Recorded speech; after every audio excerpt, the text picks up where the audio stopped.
Very warm welcome to all my dear students on my channel झक्कास मसालेदार पढ़ाई। इसमें केमिस्ट्री पढ़ा रहे हैं आपको आरके सर, झक्कास केमिस्ट्री पढ़ा रहे हैं, झक्कास मैथमेटिक्स जो पढ़ा रहे हैं आईआईटी जेई के लिए आशीष सर, और झक्कास फिजिक्स पढ़ा रहे हैं आपको सौरभ सर यानी कि मैं। तो बात करते हैं आईआईटी जेई की। तो चूंकि आईआईटी जेई का बैच का लॉन्च करने का जैसा कि कमिटमेंट किया हुआ था, तो बैच लॉन्च कर रहे हैं मेरे प्यारे बच्चों। तो सबसे पहले बात कर लें स्टार्टिंग के टॉपिक की, जो कि है वेक्टर। और इससे भी पहले एक चीज और समझ में आनी चाहिए कि भाई हम जो फिजिक्स पढ़ रहे हैं तो फिजिक्स होती ही क्या है। तो उसके लिए एक प्रीवियस वीडियो आप देखें चैनल के ऊपर, अभी उसको पब्लिक कर दिया जाएगा, तो उस वीडियो को भी देखिएगा मेरे बच्चों, तो आपको समझ में फिजिक्स क्या होती है, जो कि सब्जेक्ट पढ़ने जा रहे हैं। तो वेक्टर स्टार्ट करते हैं बेटा, देखिएगा, देखना ध्यान से, ठीक है। देखो बेटे वेक्टर,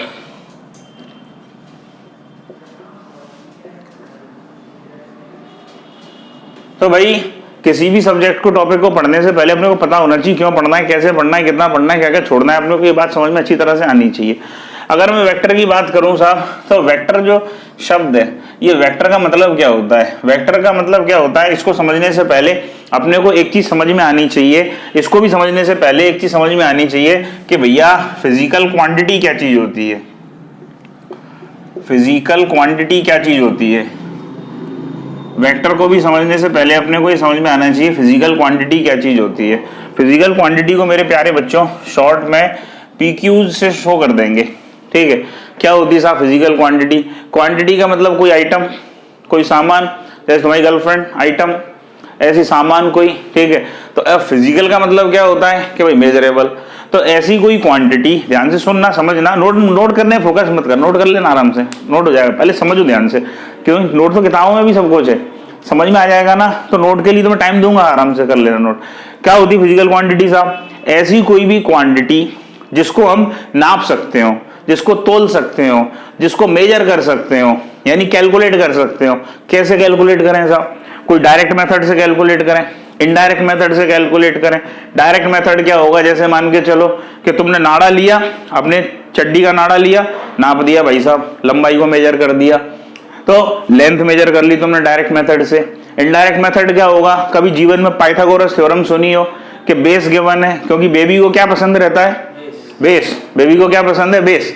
तो बेबी को तो बेस पसंद है, तो भाई साहब बेस गिवन हो, परपेंडिकुलर गिवन हो, तो पाइथागोरस थ्योरम लगा के अपन हाइपोटेनस निकाल सकते हैं कि हाइपोटेनस का स्क्वायर इक्वल टू बेस का स्क्वायर प्लस परपेंडिकुलर का स्क्वायर। तो कोई डायरेक्ट मेथड, अपन ने स्केल से नाप लिया किसी चीज को, तो वो डायरेक्ट मेथड हो गया। इनडायरेक्ट मेथड, कोई साला फॉर्मूला लगाना पड़े अपने को कैलकुलेट करने के लिए किसी भी चीज को, तो वो इनडायरेक्ट मेथड हो गया। तो कहने का तात्पर्य क्या हुआ कि ऐसी कोई भी क्वांटिटी, ऐसा कोई भी आइटम जिसको अपन नाप सकते हो, तोल सकते हो, मेजर कर सकते हो, और जिसका यूज करके हम फिजिक्स के जितने भी नियम हैं, फिजिक्स के जितने भी लॉज हैं, उनको डिस्क्राइब कर सकते हो, उनके बारे में चर्चा कर सकते हो, उनको अच्छी तरह से समझा सकते हो। तो ऐसी क्वांटिटी को क्या बोलते हैं मेरे बेटे? फिजिकल क्वांटिटी बोलते हैं। तो ऐसी क्वांटिटी को फिजिकल क्वांटिटी बोलते हैं। अच्छा साहब, इसका क्या मतलब हुआ? यानी ऑल दोज क्वांटिटीज, वो सारी quantities which can be exactly measured, जिसको हम एग्जैक्टली मेजर कर सकते हो, which can be exactly measured, calculated by any direct or indirect method, by any direct or indirect method, any direct or indirect method, and by use of which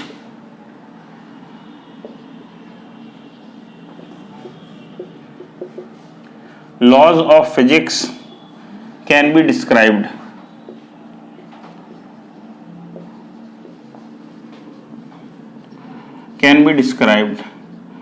Are called physical quantity. ऐसी quantity को साहब physical quantity बोलते हैं। तो कोई भी quantity जिसको हम नाप सकते हो, तोल सकते हो, कैलकुलेट कर सकते हो डायरेक्ट मेथड, इनडायरेक्ट मेथड से, और जिसका यूज करके फिजिक्स के लॉज के बारे में चर्चा कर सकते हो, उनको बता सकते हो, ऐसी क्वांटिटी को फिजिकल क्वांटिटी बोलते हैं। अच्छा, तो जैसी ये डेफिनेशन आपको बताई, फिजिकल क्वांटिटी के बारे में बताया, तो बच्चों के दिमाग में एक डाउट आनी चाहिए, क्या सर इसके अलावा और भी कोई क्वांटिटी होती है क्या? होती है, जिसके बोलते हैं नॉन फिजिकल क्वांटिटी। एक क्वांटिटी होती है जिसे बोलते हैं नॉन फिजिकल क्वांटिटी। तो नॉन फिजिकल क्वांटिटी साहब क्या होती है? ऐसी कोई क्वांटिटी जिसको नाप नहीं सकते हो, तोल नहीं सकते हो, और नाप भी लें, तोल भी लें, मेजर भी कर लें, कैलकुलेट भी कर लें, तो उससे हमारे जीवन में कोई फायदा नहीं होने वाला। जैसे मान के चलो, बहुत सरल सा एग्जाम्पल, तुम एक लड़की के पीछे पागल हो गए, सुंदर सी लड़की थी, तुमने देखा उसको, तुम पागल हो गए, साला तुम्हारा दिमाग घूम गया, नहीं यार अपने को तो चाहिए ही चाहिए यार, अपन शादी करेंगे तो इससे ही करेंगे, अपनी गर्लफ्रेंड बनेगी तो यही बनेगी यार। लड़की के नाम से बच्चों के चेहरे पे मुस्कुराहट आ जाती है, और शादी के बाद वही लड़की सिर पे बैठ के नाचती है। हकीकत बात तो यही है। खैर, तो बेसिकली तुम एक लड़की के पीछे पागल हो गए, लड़की ने बोला है कि भाई साहब ये जो बरगद का पेड़ लगाए ना, इसमें जितने पत्ते लगे हैं इनको पहले गिन के बताओ, अगर तुम गिन के बताओगे तो मैं तुमसे शादी कर लूंगी। अब तुम हो गए साले पागल हो गए, बिल्कुल पूरी तरह से पत्ते गिनने लगे, पेड़ के पत्ते। तो एक बात बताओ, पेड़ के पत्ते गिनने से कुछ तुम्हें फायदा होगा क्या? है वो अलग बात है, मौड़ी शादी कर लेगी, लेकिन पेड़ के पत्ते कभी सुना है कोई आदमी पेड़ के पत्ते गिन रहा है? कभी सुना है कि भाई तुम नाई की दुकान पे गए कि नाई से तुमने बोला कि मैं 100 का नोट दूंगा एक्स्ट्रा, मेरे सिर पे कितने बाल लगे हैं वो गिन के बता? ऐसा कभी करा है क्या? नहीं करा। आसमान में कितने तारे हैं ये कभी गिनने की कोशिश करी है क्या? नहीं। छोटे बच्चे करते हैं ऐसा, लेकिन तुमने कभी कोशिश करी ऐसा बड़े होने के बाद कि आसमान में कितने तारे हैं? या मान के चलो घर में मम्मी ने बोला कि बेटा जब कोचिंग से लौटो तो 1 किलो शक्कर ले आना, 1 किलो शक्कर मंगाई, उन्होंने बोला कि साला उधम बहुत करता है साला, तू बैठ इसमें गिन 1 किलो शक्कर में कितने दाने हैं शक्कर के। ये कभी गिने हैं क्या भाई? अगर गिन भी लोगे, ऐसा नहीं है गिन नहीं सकते, उनको गिन तो सकते हैं भाई। अपने पास अगर टाइम बहुत स्पेयर टाइम अवेलेबल है अपने पास तो खूब गिन लेंगे आराम से बैठ के, लेकिन उसको गिनने से फायदा क्या है? अगर गिन भी लेंगे तो उससे हो क्या जाएगा? 1 किलो चावल में कितने चावल के दाने आ रहे हैं वो गिन के बताओ, क्या मिल जाएगा उससे? कुछ नहीं मिलने वाला। तो ऐसी कोई क्वांटिटी जिसको अपन गिन नहीं सकते, नाप नहीं सकते, तोल नहीं सकते, और अगर नाप भी लें तो उससे कोई फायदा नहीं होने वाला हमारे जीवन में, ऐसी क्वांटिटी को बोलते हैं नॉन फिजिकल क्वांटिटी। तो नॉन फिजिकल क्वांटिटी का तो अपने डेली लाइफ में कोई यूज है ही नहीं, और जिसको नाप तोल नहीं सकते उसको फिजिक्स में पढ़ेंगे नहीं, तो इसको पढ़ेंगे नहीं, लेकिन अपने को आइडिया तो होना चाहिए ना उसके बारे में। तो ये नॉन फिजिकल क्वांटिटी, ये होती है फिजिकल क्वांटिटी। अच्छा साहब, क्यों पढ़ाया फिजिकल क्वांटिटी? फिजिकल क्वांटिटी पढ़ाने के पीछे कारण ये है क्योंकि पूरी फिजिक्स के अंदर एक ही काम करेंगे अपन, वो भी छोटा सा काम होगा, नापना। किसी भी चीज को नाप के बताओ, तोल के बताओ, कैलकुलेट करके बताओ, इसलिए फिजिकल क्वांटिटी को पढ़ा। अच्छा भाई, कितने टाइप की होती है फिजिकल क्वांटिटी? तो भैया डायरेक्शन के बेसिस पे इसके 2 टाइप बताए गए। एक कौन सा बताया गया, जिसे बोलते हैं स्केलर फिजिकल क्वांटिटी, एक बोलते हैं स्केलर फिजिकल क्वांटिटी, और दूसरा बोला गया vector physical quantity. Vector physical quantity बोला गया। अच्छा भैया, स्केलर फिजिकल क्वांटिटी क्या होती है? तो स्केलर फिजिकल क्वांटिटी क्या होती है, जैसे मान के चलो तुम्हारी मम्मी ने बोला कि बेटा जब कोचिंग से लौटो तो 5 किलो शक्कर ले आना। तुम दुकान पे गए, तुमने 5 किलो शक्कर दे दे, उसने 5 किलो शक्कर तोल के दे दी, तुमने घर जाके रख दी, काम खत्म, बात समझ में आ गई, ठीक है। अब उन्होंने बोला कि भाई तू साला हाथी जैसा होता जाए, जैसे मान लो मेरे घर वालों ने बोला तू साला सांड जैसा होता चला जा रहा है, ठूस ठूस के खाता है साला सुबह शाम, और मेहनत उतनी करता नहीं है। हकीकत में मैं सांड जैसे ही होता जा रहा हूँ, थोन ऐसे निकल रही जैसे पेट में बच्चा हो। तो भाई साहब अब मान के चलो, अब मेरे घर वालों ने बोला कि तुम साला गेहूं पिसवाने जाओ ना तो चक्की पे से अपना वजन भी तोल के आना। मेरा वजन है वैसे इस टाइम पे 103 किलो, 100 का मैं पार कर चुका हूँ आंकड़ा, तो और भी आगे प्रोसेसिंग चल रही है, लेकिन अब ये कम करने का विचार है, अब बढ़ाना नहीं चाहता मैं उस चीज को। तो भैया ऐसा लगता है कि साला मैं बोरी बांध के चल रहा हूँ, और बड़ी अनकंफर्टेबल फील होता है। मोजे पहन नहीं पाता, फीते बंध नहीं पाते हैं उससे, और भी कई सारी रासायनिक गतिविधियों में समस्याएं पैदा होती हैं। तो खैर, तो 5 किलो शक्कर बोला तो मम्मी ने बोला ठीक है 5 किलो शक्कर ले आना, तुम ले गए, घर पे जाके दे दिया, काम खत्म हो गया, अपना बात पर्पस सॉल्व हो गया, ठीक है भैया। दूसरी चीज, इसमें जो 5 लिखा है मेरे बेटे, इसको बोलते हैं न्यूमेरिकल वैल्यू n। जो केजी लिखा है मेरे प्यारे बच्चों, इसको बोलते हैं यूनिट। और ये जो शुगर लिखा हुआ है, शक्कर लिखा हुआ है, इसको बोलते हैं फिजिकल क्वांटिटी। अच्छा, तो फिजिकल क्वांटिटी में क्या क्या चीजें होती हैं? 2 चीजें होती हैं, एक होती है उसकी न्यूमेरिकल वैल्यू और एक होती है उसकी यूनिट। एक होती क्या, बोलना पड़ेगा, एक होती है न्यूमेरिकल वैल्यू और एक होती है उसकी यूनिट। जैसे कि तुम्हारे नाम में लल्लू शर्मा, तो मान जो लल्लू और नाम है, शर्मा क्या है, सरनेम है। अब नाम अकेला, सरनेम, भाई अकेला नाम बोलो तो क्लास मान चलो 100 बच्चे हो, तो अपने बोले लल्लू जमूड़ा खड़े हो जाओ।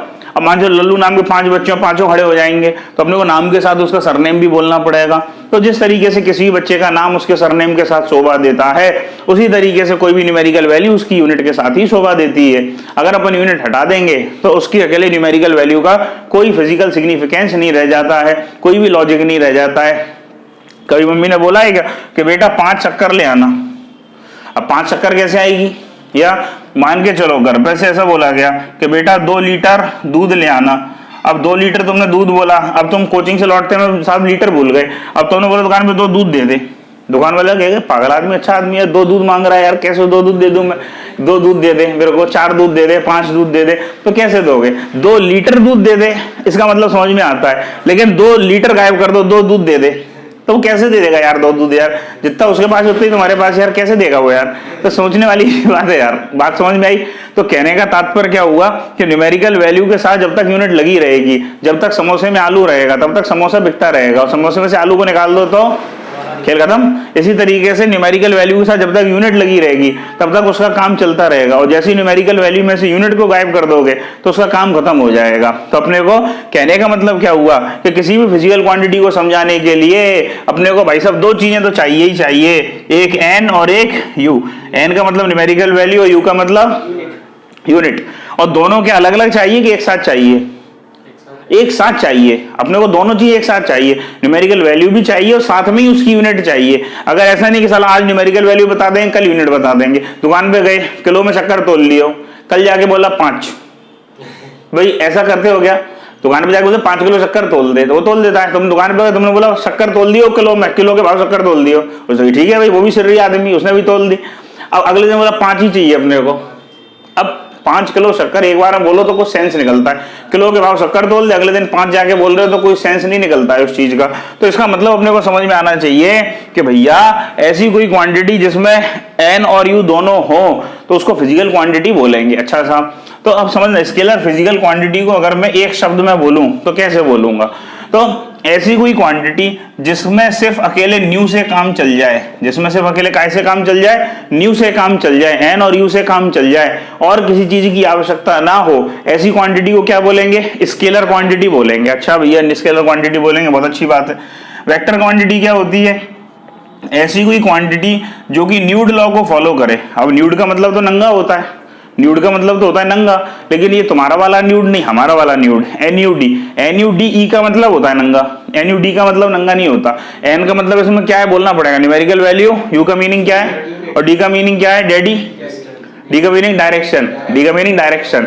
तो ऐसी कोई भी क्वांटिटी जिसको समझाने के लिए हमें 3 चीजें एक साथ चाहिए, न्यूमेरिकल वैल्यू भी चाहिए, यूनिट भी चाहिए और डायरेक्शन भी चाहिए, ऐसी क्वांटिटी को क्या बोलते हैं मेरे बेटे? वेक्टर क्वांटिटी बोलते हैं, वेक्टर फिजिकल क्वांटिटी। अच्छा भैया वेक्टर फिजिकल क्वांटिटी बोलते हैं, तो इसका कोई एग्जाम्पल देके बताओ सर, अपने को समझ में नहीं आया। वेक्टर फिजिकल क्वांटिटी का एग्जाम्पल समझो। मान के चलो तुम भाई साहब गर्मियों की छुट्टी लग गई तुम्हारे स्कूल की, फील करना उस एग्जाम्पल को, फील करना तो तुम्हें समझ में आ जाएगा अच्छी तरह से। गर्मियों की छुट्टी लग गई, तुम्हारे मित्र ने बोला, तुम्हारा मित्र रहता था दिल्ली में, ठीक है, उसने बोला कि भाई छुट्टी लग गई, काम करना कि भाई क्यों ग्वालियर में रह रहा है, दिल्ली आ जा, अपन घूमेंगे फिरेंगे ऐश करेंगे और क्या, ठीक है। तो उनकी अच्छी बात है यार, तुमने रिजर्वेशन भी करवा लिया। अब रेलवे स्टेशन पे गए, तुमने दिल्ली का रिजर्वेशन कर दे। दिल्ली में बेसिकली 5 रेलवे स्टेशन है वैसे तो, लेकिन तुमने दिल्ली का रिजर्वेशन करा लिया। तो जनरली आदमी जाता है तो हजरत निजामुद्दीन जाता है, तो उसने भी कर दिया हजरत निजामुद्दीन को, उसने दिल्ली जाना है, हजरत निजामुद्दीन ही उतरेगा आदमी, तुमने उसने कर दिया। तुम ट्रेन में बैठ गए, अपने चले गए दिल्ली, पहुंच गए, दिल्ली उतरे जाके। अब तुमने अपने मित्र को कॉल किया, तुमने कहा भाई साहब कि मैं दिल्ली आ गया हूँ, अब ये बता कहाँ आना है। उसने दिल्ली में ही तो हूँ। दिल्ली तो आना है। अरे कि मैं स्टेशन पे आ गया हूँ, रात भर का चला हूँ ट्रेन से, दिल्ली तो आ गया हूँ, अब कहाँ आना? उसमें दिल्ली में ही तो हूँ। अब दिल्ली में ही तो, अब दिल्ली कोई पार्ले जी का बिस्कुट तो है नहीं कि भाई 5 रुपए में खोला, खरीदा और खा लिया और फिर तैयार है भाई साहब 5 रुपया का और दे। ऐसे दिल्ली कोई छोटी मोटी जगह तो है नहीं, दिल्ली तो शहर है बड़ा। अब दिल्ली में तेरा घर कहाँ ढूंढूं? ना तू राष्ट्रपति है और ना मैं प्रधानमंत्री हूँ कि मेरे को लेने कोई गाड़ी आएगी, और ना तू राष्ट्रपति, ना मेरे को तेरा घर मालूम है पहले से, तो दिल्ली में कहाँ है? उसने बोला नहीं दिल्ली में ही तो है। अब सुनो, दिल्ली में तो है, लेकिन मेरे प्यारे दोस्त दिल्ली में कहाँ है? उसमें दिल्ली में ही है, आधा सिरी वो आधे सिरी तुम। अब एक बात बताओ, क्या करोगे उस सीन में? 4 गालियां दोगे, फिर टिकट बुक कराओगे ग्वालियर का और लौट के वापस आ जाओगे, और अगली बार ऐसे बेवकूफों के झांसे में नहीं आओगे। अब बात, मुद्दा ये नहीं है, मॉरल ऑफ द स्टोरी क्या है कि तुम उसके घर क्यों नहीं पहुंच पाए? उसने क्या नहीं बताया था? डायरेक्शन। कि भाई दिल्ली तो पहुंच गए, दिल्ली यानी कि जो उसकी जगह वहां तो उसके ठिए पे तो पहुंच गए, लेकिन उसके घर क्यों नहीं पहुंच पाए? उसने डायरेक्शन नहीं बताई कि अब मैं रेलवे स्टेशन से कहां जाऊं, रेलवे स्टेशन से 100 किलोमीटर ईस्ट में जाऊं, 10 किलोमीटर वेस्ट में जाऊं, नॉर्थ में जाऊं, साउथ में जाऊं, ससुरा कहां जाऊं, मैं कहां घूमता फिरूं? तो उसने डायरेक्शन नहीं बताई थी। तो ऐसी कोई क्वांटिटी जिसको समझाने के लिए न्यूमेरिकल वैल्यू भी चाहिए, यूनिट भी चाहिए और डायरेक्शन कंपलसरी चाहिए ही चाहिए, तो ऐसी क्वांटिटी को क्या बोलते हैं मेरे बेटे? वेक्टर फिजिकल क्वांटिटी बोलते हैं। अब जैसे मान के चलो तुम्हारे घर वालों ने बोला कि बेटा तुम गेहूं पिसवाने जाओ, जनरली तो घर में ही बोलते हैं आटा पिसवा लाना। अब आटा तो ससुरा पिसा ही होता है, तो उसको क्या पिसवा के लेके आना? गेहूं पिसवाने जाए जाते हैं तो आटा तो पिस के आता है। तो मान के चलो घर वालों ने बोला कि मेरे प्यारे बच्चों जब तुम जाओ तो गेहूं पिसवा लाना। ठीक है, पिसवा लाएंगे गेहूं पिसवा लाए। उन्होंने बोला जब गेहूं पिसवाओ तो अपना वजन भी तोल लेना, साले कुपोषण के शिकार होते जा रहे हो तुम लोग, खाते पीते कुछ हो नहीं, कुपोषण के शिकार से लग रहे हो। तो